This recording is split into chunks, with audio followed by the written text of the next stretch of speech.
and welcome to World Insight, coming to you live from Beijing on CCTV News. I'm your host, Tian Wei. On today's program, an international tribunal has ruled in favor of the Philippines in its ongoing territorial dispute with China, a ruling China rejects.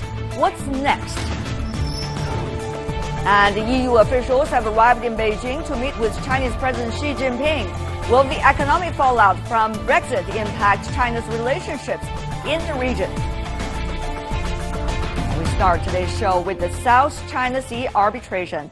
Since former Filipino President Benigno Aquino III unilaterally initiated the arbitration against China in January of the year 2013, tensions have been brewing in the region. On Tuesday, an arbitration tribunal in The Hague released a ruling that's not in favor of China. But China holds the same stance it did 3 years ago. It does not recognize the illegal proceedings. President Xi Jinping of China reaffirmed that Nanhai Zhudao, or the South China Sea Islands, have been Chinese territory since ancient times. 3.5 years in the making. Now, a nearly 500-page ruling. The Hague said there is no legal basis to China's historic rights to resources within the waters it claims. China's stance remains the same. The award is null and void and has no binding force. China neither accepts nor recognizes it. Chinese people will not accept the result, and all people around the world who uphold justice will not accept the result. China's non-acceptance and non-participation is to safeguard international rule of law and regional rules. Now the farce is over. It's time to get back to the right track. China has taken note of the signals from the Philippine government that is willing to resume discussion with China over the South China Sea issue. Let's talk. Earlier this month, Philippine President Rodrigo Duterte offered to sit down with China. The Chinese Foreign Ministry considered the case to be of bad faith and violating international law, aiming not to resolve the relevant disputes between the two countries, but to deny China's territorial sovereignty and maritime rights in the South China Sea. China's officials have repeatedly reminded the tribunal that the South China Sea issue is not subject to the UN Convention on the Law of the Sea. Article 298 of the UNCLOS excludes compulsory arbitration on issues including maritime boundaries. In 2006, China declared it would exercise its rights under Article 298. Around 70 countries have expressed support for China, and the fallout of the verdict is expected to have a regional impact.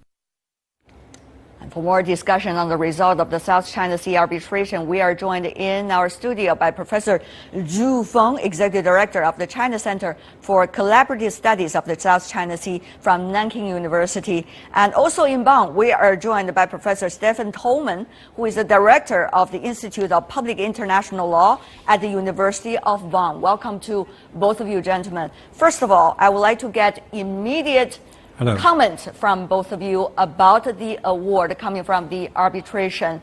Professor Tolman, your view here. I think the award is really amazing. I haven't had, of course, a chance to read the more than 500 pages of this award, but I think it will be a groundbreaking award that will go down in international legal history, both for its substance and for its procedure, but it will go down probably for all the wrong reasons. It will be not a beacon for the international rule of law, but it will be a sign of a tribunal having misjudged the situation it was called to rule upon. Very strong opinion coming, Professor Tolman. What do you think, Professor Zhu? I think the awarding is really jokingly surprising me, because I couldn't imagine how partial and unfair it is, because it's not just to make up some sort of reality, but also misjudging some sort of a very conceivable evidence. For example, the ruling also, just as I mentioned, some sort of aggravation of the friction in the South China Sea. It's some sort of sign of, we say, politicization by a number of the judges or arbiters. So that's very ridiculous. Okay, we have already, both of you talked. Some viewers might ask us, why don't you have some Filipino scholars as well in this discussion? By the way, we have been working very hard over the past one day to contact all the Filipino guests who ever appeared on our show. Apparently, they are all having other commitments. Having said that, though, let me come back to you, Professor Tolman, to have some specifics. What do you make of what some believe as this award sweepingly sided with the Filipino side? Do you agree with that kind of judgment? Yes, I think it is. It is really startling and amazing that this is a war that is going totally into one side's direction. I've hardly ever seen such a ruling. You could say this is a ruling almost 98% going in the Philippines' direction.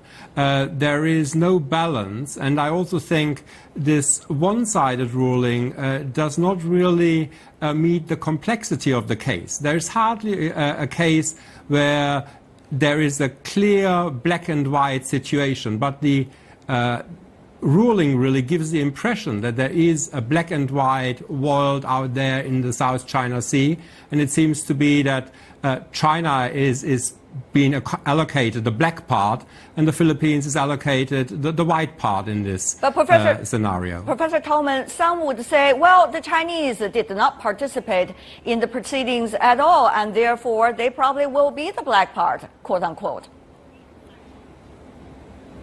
That is probably true. I think this is one of the questions one would have to ask. If the tribunal would have decided in any other way, if China had actively participated in the case. But of course, the tribunal has taken note of some of China's positions and still has reached, in my view, the wrong conclusions. It has still misinterpreted in a way China's position, for example, on the question of the territorial sovereignty over the island groups in the South China Sea. I think not much could have been gained with China being present in the courtroom. It would still have made the same declaration as it made in its foreign ministry's statement. Professor Zhu, your view here, sweepingly sided with the Filipino side, or not really?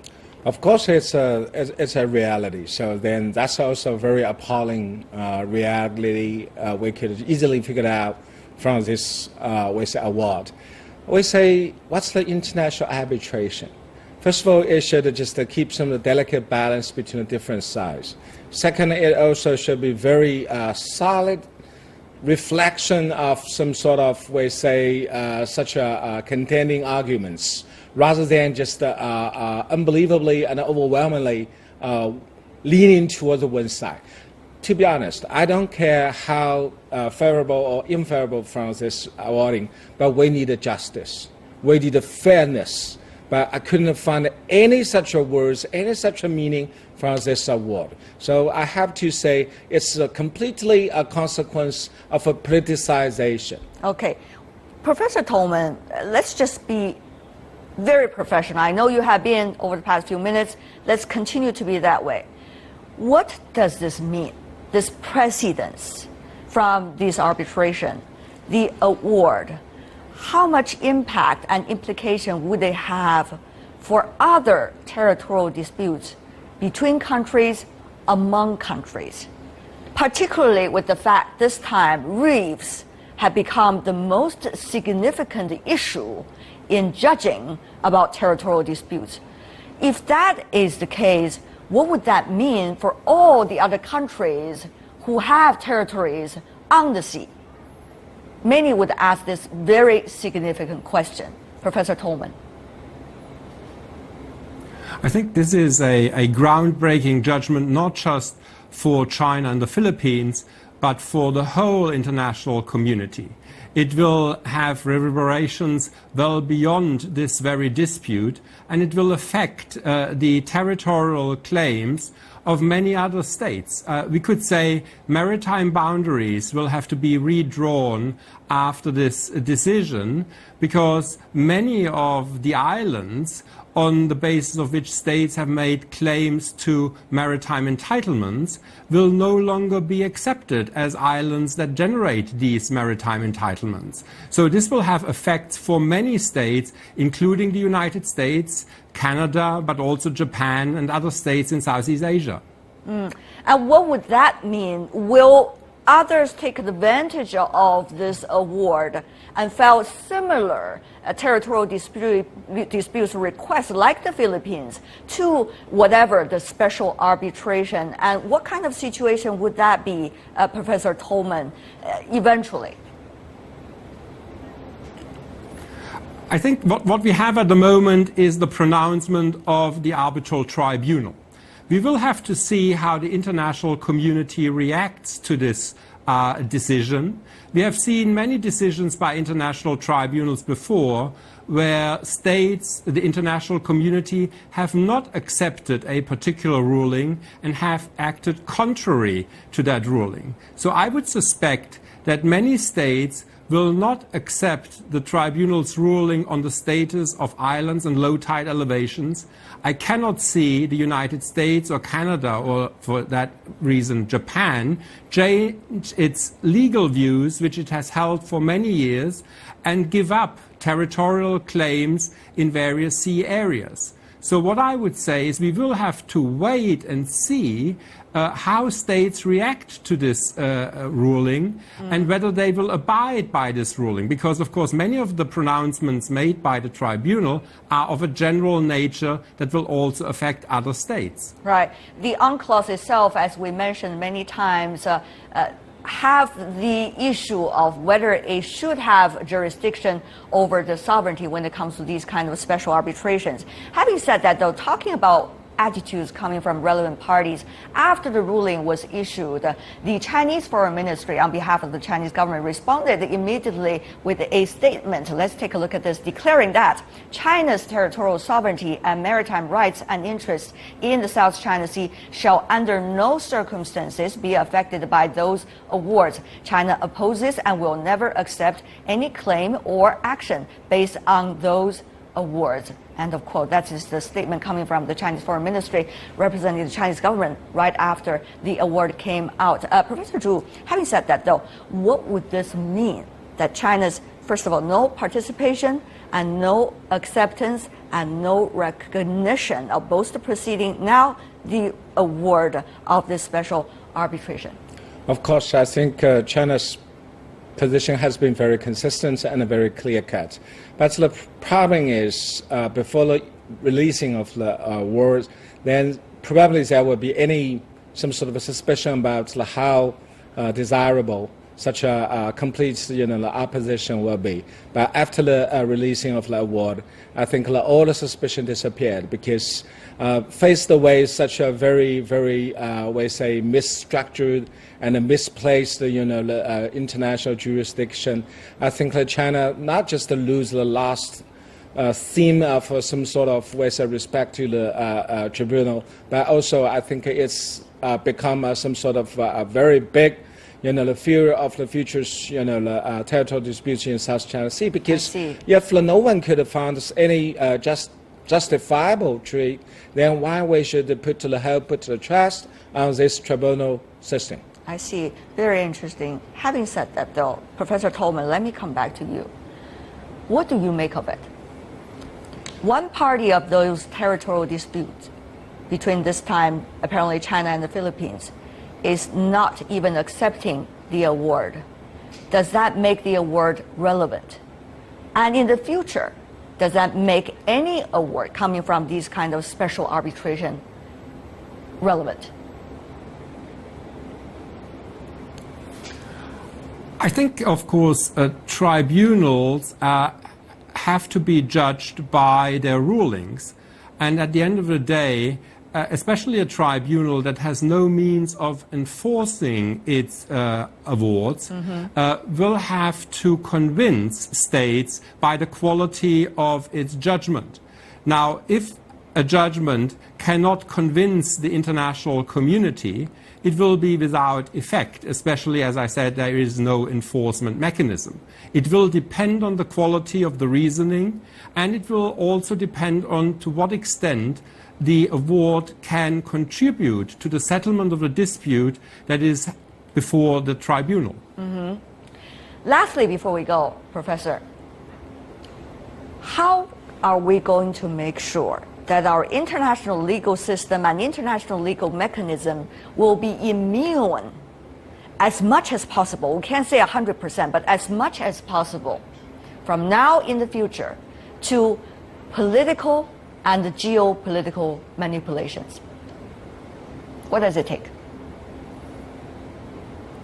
I think it will be very, very difficult to prevent such situations from reoccurring. There have always been states that have used and abused the legal system to further their own political aims. And I don't think that we can do much about this. What we can do is, especially as academics, if we see a wrong or a bad reasoned judgment, we can point that out to the international community and can show the flaws in such rulings so that the ruling itself will be of little effect in the international legal sphere. Professor Zhu, briefly? Of course, presumably we should just trust the arbiter or such a judge of the tribunal will maintain the integrity. But actually, I have to say the ruling is a bigger disaster and they really disgraced for their professionalism. With that, we are coming to the end of the first part of our discussion. We have to bid goodbye to Professor Stephen Tolman, who are talking to us about the legal expert's perspective. Thank you so much, Professor Tolman from the University of Bonn. And Professor Zhu, you want to stay with us for the latter part of the discussion. There is a third party, as they say, in this China-Philippine dispute that we cannot ignore. Many have been pointing their fingers to the United States, one of the most vocal countries urging China to hew to arbitration. Is still an outlier to the UNCLOS, to which more than 160 countries are part. Let's take a look. With the excuse of freedom of navigation and overflight, the U.S. military and some certain countries have conducted close-in maneuvers in the waters and airspace of China's Nansha Islands and reefs. A U.S. military vessel once entered the waters around China's Shisha Islands, which are part of China's inherent territory. The U.S. has officially embraced a pivot to Asia strategy since 2009. And Philippine policymakers have suggested that the country is under pressure from Washington to find issues with China. But China, which has long been pushing a new model of major power relationship, suggests that Asia and the Pacific region are big enough for all. And now we have both Professor Zhu Feng from Nanking University with us in the Beijing studio, and also Ding Zheng joining us from Washington, D.C. in the U.S. Mr. Cheng is a senior research fellow at the Asia Studies Center of the Davis Institute for National Security and Foreign Policy at Heritage Foundation. Welcome to our program, Mr. Cheng. First of all, I would like to begin by asking both of you, gentlemen, one simple question. How should all sides react to the award? We have communicated with our audience earlier. We tried to contact all the Filipino experts. We have already tried before, but none of them could be available for this. So I would like to ask you, Professor Zhu, for this. We heard from the Filipino foreign minister who said that the Philippines would use two words, call for sobriety and also restraint regarding the award. What is your understanding coming from the Filipino side? Of course, I think I really appreciate the Duterte government and for some sort of a self-restraint. It's very, very important. For this critical moment, I also hope all the parties, including China, we could also be just not overreacting, and a self-restraint is absolutely important because no one can benefit from the escalating of the tension in South China Sea. I see. What about you, Mr. Cheng? We understand the U.S.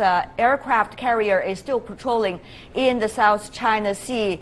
Is it still going to be their mission? The mission is still going to continue? What would that mean for all parties? Well, the mission of the U.S. Navy has always been preserving freedom of the seas. And I don't see this particular arbitration decision as affecting that. But it's useful to note here that we are also in the middle of the RIMPAC exercises, to which China was invited and is attending. And in fact, China has 5 ships currently participating in the RIMPAC exercises. So I don't think that this is quite as black and white as some would like to portray it. On the other hand, Professor Zhu, we heard from the Chinese President Xi Jinping after the award came out. China did not recognize, would not participate, now would not accept the award. But he also said this: China has been a guardian of international rule of law and fairness and justice. We'll always adhere to the path of peaceful development. What do you think? Will China react? Because the earlier drill already come to an end on Monday, one day before the ruling comes out. So what do you think should be the reaction coming from the Chinese side? Of course, now the China become some sort of, we say, a very diversified country. There's a lot of views and counter views. So for the moment, I really hope the President Xi's remarks is not just some sort of a reminder for Chinese people, but also to international community. On the one hand, I think his remark is very strongly showcasing some sort of China's unshakable resolve to safeguard the sovereignty. But on the other hand, he also emphasizing that China should abide by the international law. But the problem is the Tribunal Award is really out of your imagination. It's some sort of very remarkable and a notorious partiality. Is really out of any scope the Chinese could feel soft about that. Mr. Cheng, having said that, what would that mean? Can you hear us clearly, Mr. Cheng? Yes. Yeah, okay, wonderful. Yes. Thank you. What does that mean? The whole award itself, and now you see the diplomacy seem to be brewing, yet no one knows which direction it would take. So what do you think could be the constructive role the U.S. could play? Well, the U.S. has long stood, as you've already noted, for calling for arbitration. The arbitration decision has come down. The Filipino government has said that it is interested in holding discussions, and in this regard, it would be very useful for the Manila government to clarify exactly where it's coming down on the issue of what exactly it wants to pursue. But I think the important thing here is for this to reopen discussions. I think part of the issue here, and this is, I think, part of what has come out of the arbitration, is that when you are not present, arbitration continues to go forward. What has happened is that China has unfortunately, in a sense, forfeited or abdicated its role in the arbitration proceedings. But the question is now, the arbitration already come out with an award. The question is how parties would react. I think now this is the most important question. So may I follow up by asking you, of course you're coming from an expert's perspective, should Washington and will Washington exert pressure to Manila for getting down to more issues with China in terms of territorial disputes once the award comes out? I think as the U.S. has expressed in the past, the U.S. is more than happy to offer its good offices to promote discussion among all of the claimants. This is not just a Filipino decision. This is a decision that affects all of the people, all of the nations that are making claims over the South China Sea. This affects Vietnam's claims, this affects Malaysia's claims, as well as obviously China's claims, and even the Taiwan holdings on Ituaba. All right. Professor Zhu, your response. Okay, yes, I think Mr. Chen made the point, the U.S. backing the talks, but with the different or contending priority. For example, from China, China would like to have a bilateral one, but U.S. just pushing on a multilateral one. But we consider, for example, such a lingering territorial dispute probably should be better running through some sort of, we say, such a bilateral one. But on the other hand, we also see American stance, of course, is very challenging Chinese. So then the question is very important. U.S. is support the talk, but the problems on what base, in what way. Interesting. And will this, the award itself and the territorial disputes between China and the Philippines being flared up by some relevant parties, will this speed up the arms race or escalation of tensions and military buildup in the region? I think that is the ultimate question. That's the ultimate question that's likely to influence the peace and stability of the region. Mr. Chung, your assessment here. Well, I think that when we look at the military forces that are deployed and the military forces that are available, it is difficult to imagine how the Philippines, whose most modern warship is a 40-year-old ex-American Coast Guard cutter, is really in a position to challenge the People's Liberation Army Navy, which is one of the largest navies in the world and now has a new aircraft carrier and frankly has some of the most modern warships anywhere in the world. I think that it's important to sort of recognize the bilateral relations. I understand why Professor Zhu calls for this, why the Chinese Foreign Ministry calls for this. But the reality is that you have a remarkable mismatch between the kinds of capabilities that the Chinese military fields and that of any military in the region, certainly among the claimant states of the South China Sea. All right, Professor Zhu, should everybody have the same kinds of militaries, the same numbers of missiles, the same kinds of aircraft carriers by all countries that are having territorial disputes in the region? Your answer here. Yeah, I think such a asymmetrical strength is not China's some sort of, we say, mistake. So such a asymmetric, the mismatch probably is also some sort of, we say, intentions and also very, very negative. But the problem is, I also hope the U.S. or China for such a very critical moment, where most important two players, we should cool down. All right. I hope that will be the case. This will be the time for people to think at least for how diplomacy should work from day one. In fact, it should be. Thank you so much for all of your input, Professor Zhu Feng and also Mr. Dean Chen. Really appreciate, gentlemen, for being with us. Thank you. Stay with us here on World Insight. We got our final segment coming right up.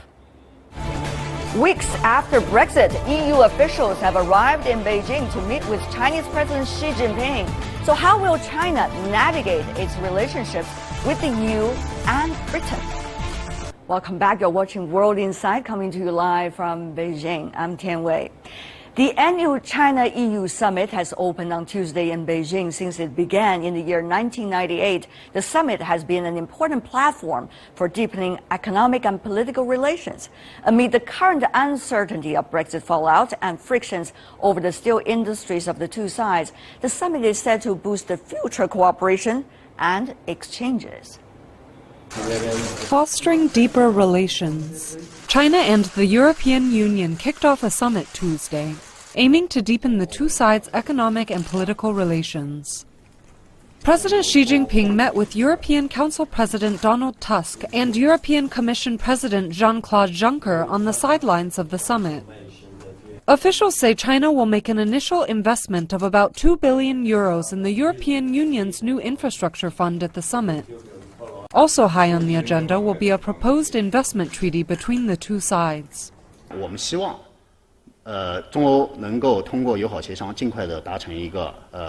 hope that China can achieve a mutually beneficial investment agreement with the EU as soon as possible. Particularly given the sluggish world economy, we believe that if China and the EU, as two major world economies, can reach such an agreement, it will benefit not only the two sides, but also the prosperity, recovery and growth of the world economy. China and the EU boast close economic relations. The EU is China's biggest trading partner, while China is the EU's second-largest trading partner and one of the biggest markets for the bloc. However, China-EU relations also face frictions and uncertainties. Steel has become a source of tension between the two sides, as Chinese producers are accused of shipping their surplus to Europe at a cheap price. And China is deeply concerned about the EU's reluctance to recognize it as a market economy.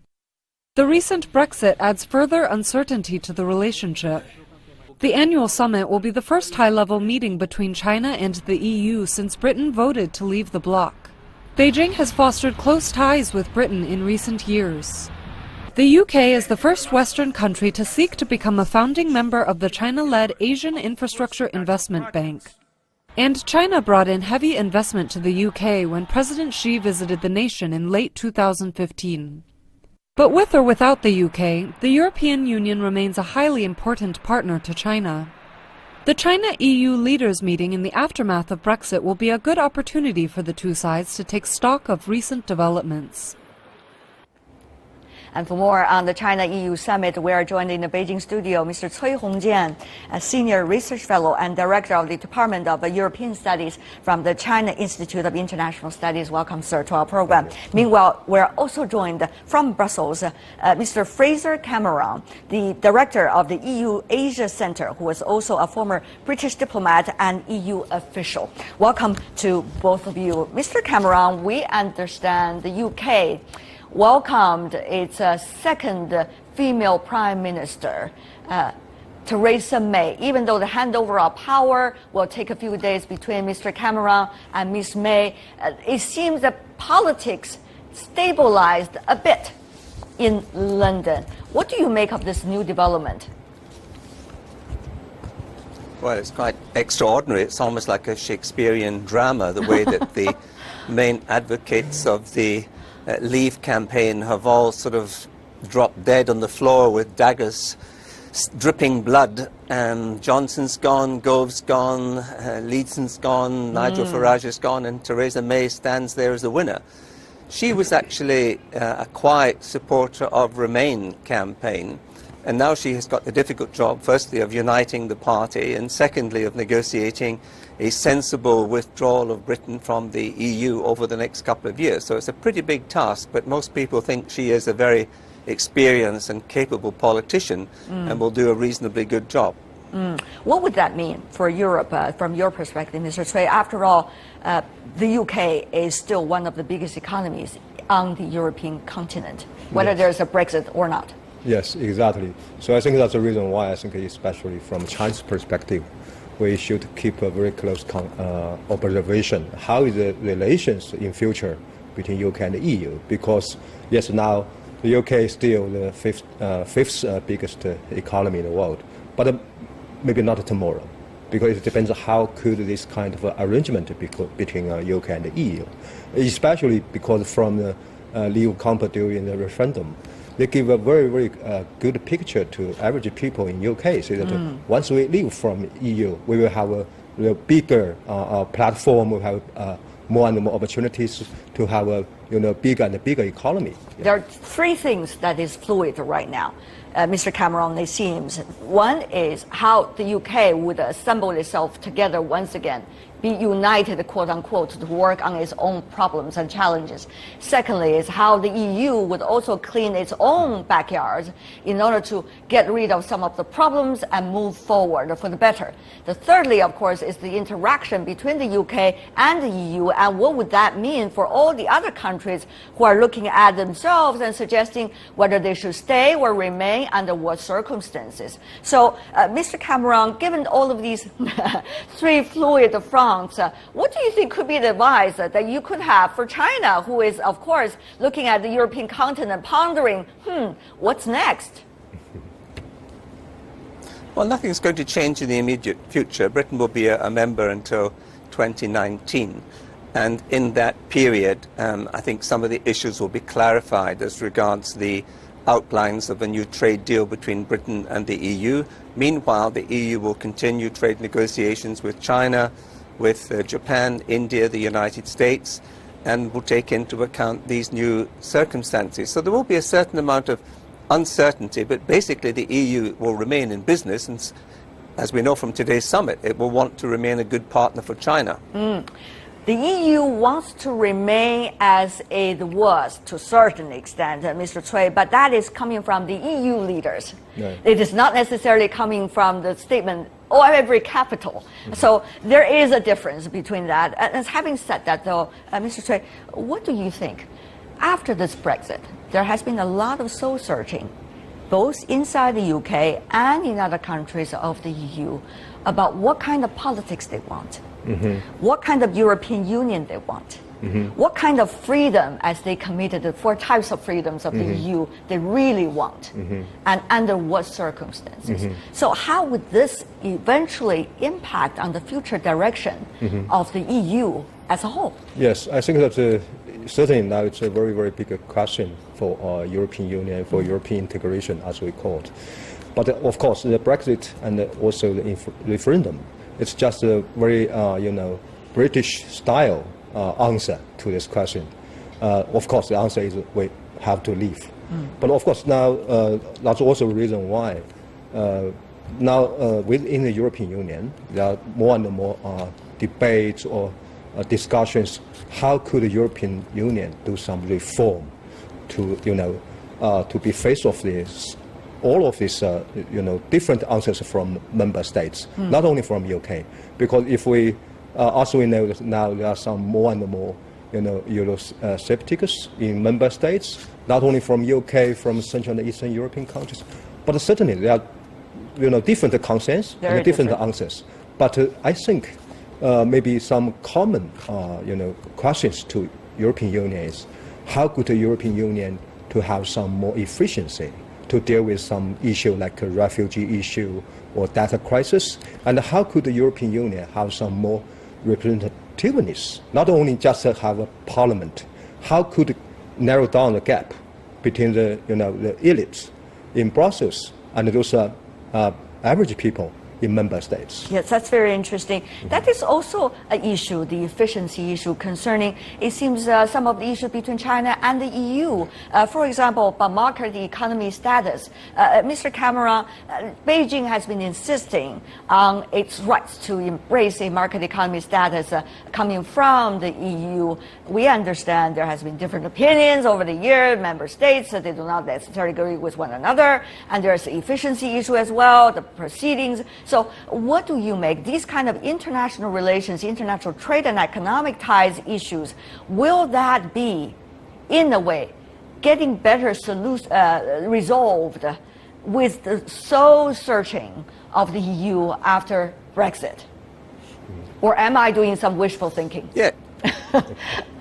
No, I think the very latest polls in most member states have shown an increased support for the EU even after Brexit. I certainly don't think there will be any copycat referendum anywhere else. But there are certainly different visions of where Europe would go, and until we have the elections next year in France, Germany, Italy and the Netherlands, we will not be able to take any major steps forward. So in the meantime, I think we will have more of the same, of the EU continuing to negotiate. It's still the largest trade bloc in the world, and it will have to demonstrate to both its citizens and to partners, particularly China, that it is capable of doing deals, whether it's on the market economy status, whether it's on the bilateral investment treaty. But the EU will remain in business, absolutely.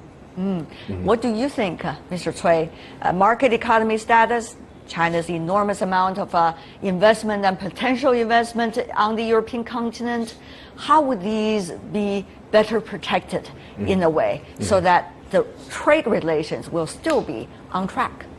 Yes, exactly. I think that now this MES issue in Brussels, even now we find out perhaps agreement in Parliament. But indeed, we can find out conflicts within the member states of the European Union, because we can find out perhaps UK, okay, a very, a case to support China on this issue, or maybe some other European Union member states, which has a very good competitiveness compared with Chinese product and so on. But another question is, how could European Union to form a single attitude on this issue, and how could China and the European Union work together to deal with the issue of overcapacity? Because I don't think the overcapacity issue is a difficult issue between China and the EU, because it's a global phenomenon after this very, very bad situation for all the economy. So I think this time between China and the EU for the summit, both leaders could touch this issue and try to get some consensus that this issue is not an issue between us. It's an issue we need to work together to deal with. All right. Of course, overcapacity, one could easily be reminded of the steel production inside China and also inside the European countries. But the question is, Mr. Cui, with so much turbulent politics going on, whether at the capitals of the EU countries and also in Brussels. Can politicians really work on real issues? Do they still have the extra energy? But of course, the real issues, once being worked on, would really contribute to the real answers. But the thing is, what is their priority? What is your sense here, Mr. Cui? Yes, I think that's always a very, very big question, not only within European Union, between different institutions in Brussels, and also always a bigger question between China and the EU. Just like Mr. Farage from UK, this time after Brexit, he criticized some member of Parliament in Brussels, said, you did not create any job opportunity for people. You just stay in your office, you just say, okay, just criticize somebody else, some country like China, like that.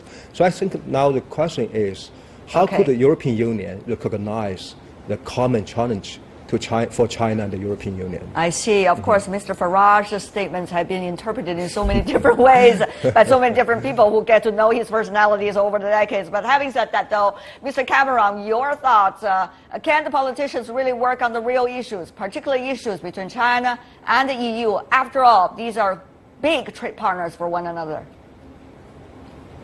Of course. I mean, you shouldn't forget that actual problems in trade amount to less than 2% of total trade, and we have a similar, percentage in the problems we have with the United States. It's inevitable when you have a trade relationship as big as that between the EU and China, there will be problems from time to time. But remember, 80% of trade flows quite satisfactorily, and there are new agreements, new areas to work on, whether it's connectivity, digital areas, the environment, green growth, urbanization. There's actually a very positive agenda there between the EU and China, and this is what the leaders will be discussing today. So although the media headlines may focus on MES and to some extent South China Sea, there is a very practical, positive EU-China agenda.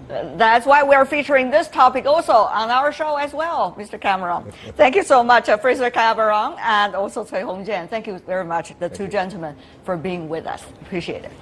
That is all the time we have for today. If you'd like to see more of our program, visit our website. Just type in World Insight CCTV News into your search engine. You will be able to find us, or you can also check out our YouTube channel.